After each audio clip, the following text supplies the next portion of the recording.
So there are 23 initials and 35 finals in Chinese language. Typically, this is the number. Now, what are initials and finals? Initials are the starting letters or consonants which form a word. Finals are similar to vowel sounds that we have in English. Now, the combination of initials and finals forms one word in Chinese. Now, what is the catch here?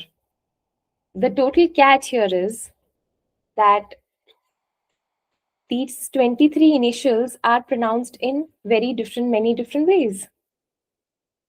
These are the right sounds. These 23 initials and the finals, each of them combine with each other to form one word.